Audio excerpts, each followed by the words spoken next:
Hi hello ಎಲ್ಲರಿಗೂ ನಮಸ್ಕಾರ. Welcome back to my channel. Ramachari ಧಾರಾವಾಹಿ ಇಂದಿನ ಸಂಚಿಕೆಯಲ್ಲಿ ಏನೆಲ್ಲ ಆಗುತ್ತೆ ಅಂತ ಕ್ವಿಕ್ಕಾಗಿ ನೋಡ್ಕೊಂಡು ಬರೋಣ ಬನ್ನಿ. ಮೊದಲಿಗೆ ಇಲ್ಲಿ ಚಿಲ್ಟು ಬಂದುಬಿಟ್ಟು ಮಂಜ್ರಿ ಆಂಟಿ ನಿಮ್ಮನ್ನ ನೋಡೋಕೆ ಬಂದಿದ್ದಾರೆ ಮಾಮ್ ಅಂತ ಮಾನ್ಯತಾಗಿ ಹೇಳ್ತಾರೆ. ಆಗ ಜೈಶಂಕರ್ ಅಲ್ಲೇ ನಿಂತ್ಕೊಂಡು ಮಾನ್ಯತಾಗೆ ಮಂಜ್ರಿ ಅವ್ರ ಮನೆ ಇರ್ತಾರಾ ಇಲ್ಲ ನಮ್ಮನೆಯಲ್ಲೇ ಇರ್ತಾರಾ ಅಂದ್ಬಿಟ್ಟು ಸ್ವಲ್ಪ ಬೈತಾ ಇರ್ತಾನೆ. ನನ್ನ ಕೂತರು ಬೈತೀರಾ ಎದುರು ಬೈತೀರಾ, ಇನ್ನೇನು ಮಾಡಬೇಕು, ನನ್ನ ಫ್ರೆಂಡ್ ನನ್ನ ಮನೆಗೆ ಬಂದರೂ ತಪ್ಪಲ್ಲ ಅಂದ್ಬಿಟ್ಟು ಮಾನ್ಯತಾ ಅಲ್ಲಿಂದ ಹೋಗಿ ಮಂಜರಿನ ಮೀಟ್ ಮಾಡ್ತಾಳೆ. ಏನಾಯಿತು, ಪ್ಲ್ಯಾನ್ ಸಕ್ಸಸ್ ಆಯ್ತಾ ಅಂತ ಕೇಳ್ತಾಳೆ.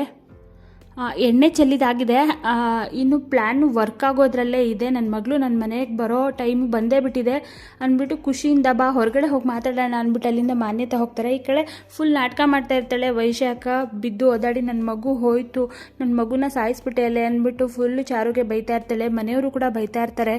ಆಮೇಲೆ ಸರಿ ಇದೆ ಸರಿಯಾದ ಟೈಮು, ಹಾಸ್ಪಿಟ್ಲಿಗೆ ಕರ್ಕೊಂಡು ಹೋದರೆ ಇವಳು ಬಂಡವಾಳ ಬಯಲಾಗುತ್ತೆ ಅಂತ ಅನ್ಕೋತಾಳೆ ಚಾರು. ಆದರೆ ನಾನು ಚೆಕಪ್ ಮಾಡಿಸೋ ಹಾಸ್ಪಿಟ್ಲಿಗೆ ಹೋಗಬೇಕು ಅಂದ್ಬಿಟ್ಟು ವೈಶಾಖ ಹೊಟ್ಟೋಗ್ತಾಳೆ. ಬೇಕಾದ್ರೆ ಹಾಗೆ ಕಣ್ಣೊಡೆದ್ಬಿಟ್ಟು ಹೋಗ್ತಾಳೆ. ಇವಳೇನೋ ಕಣ್ಣೊಡೆದ್ಬಿಟ್ಟು ಹೋಗ್ತಿದ್ದಾಳಲ್ಲ, ಏನೋ ಪ್ಲ್ಯಾನ್ ಮಾಡ್ತಿದ್ದಾಳೆ ಇವಳು ಅಂದ್ಬಿಟ್ಟು ಚಾರು ಫುಲ್ ಗಾಬರಿ ಆಗಿರ್ತಾಳೆ. ಹಾಗೆ ಈ ಕಡೆ ಮಾನ್ಯತಾ ಮತ್ತು ಮಂಜ್ರಿ ಇಬ್ಬರು ಕೂಡ ಮಾತಾಡ್ತಾ ಇರ್ತಾರೆ. ಪಾರ್ಟಿ ಮಾಡೋಣ ನಾವು ಇವತ್ತು, ಪ್ಲ್ಯಾನ್ ಸಕ್ಸಸ್ ಆದಂಗೆ ಅಂತ ಹೇಳ್ತಾ ಇರೋದನ್ನು ಚಿಲ್ಟು ಕೇಳಿಸ್ಕೊತಾನೆ. ಅಲ್ಲಿಗೆ ಚಿಲ್ಟು ಬಂದುಬಿಟ್ಟು ಏನು ಪ್ಲ್ಯಾನ್ ಮಾಡ್ತಿದ್ದೀರಾ ನೀವು ಅದು ಇದು ಅಂತ ಕೇಳಿದಾಗ ಅಲ್ಲಿ ಜೈಶಂಕರ್ ಬಂದು ಇಬ್ರಿಗೂ ಚೆನ್ನಾಗಿ ಬೈತಾರೆ. ಹಾಗೆ ಇನ್ನೊಂದು ಕಡೆ ಹಾಸ್ಪಿಟಲಿಗೆ ಕರ್ಕೊಂಡು ಹೋದರು ಅಂತ ರಾಮಾಚಾರಿ ಬಂದು ನಾವಿಬ್ಬರು ಹೋಗೋಣ ಅಂತ ಮುರಾರಿ ರಾಮಾಚಾರಿ ಇಬ್ಬರು ಮಾತಾಡ್ತಾ ಇರ್ತಾರೆ.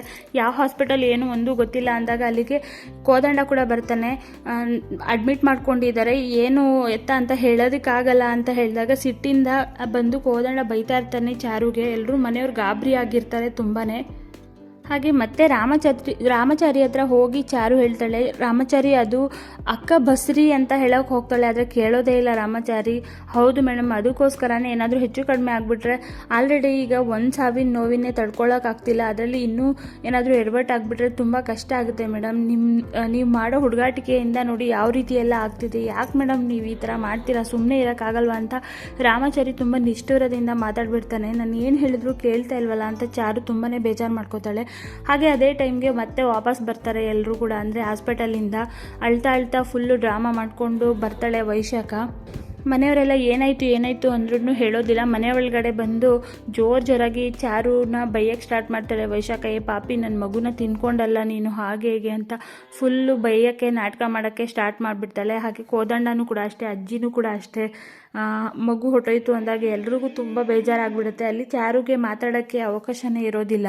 ಆದರೆ ಕೋದಂಡ ಮಾತ್ರ ತುಂಬ ಸಿಟ್ಟಾಗಿರ್ತಾನೆ. ನನ್ನ ಆ ಹೆಂಡ್ತಿನೂ ನೀನೇ ಸಾಯಿಸ್ದೆ, ಇವಾಗ ನನ್ನ ಮಗುನೂ ನೀನೇ ಸಾಯಿಸ್ಬಿಟ್ಟೆ, ಹಾಗೆ ಹೇಗೆ ಅಂತ ತುಂಬಾ ಜಗಳ ಆಗ್ತಾ ಇರುತ್ತೆ. ಎಲ್ಲರೂ ಬೇಜಾರು ಮಾಡ್ಕೊಂಡಿರ್ತಾರೆ.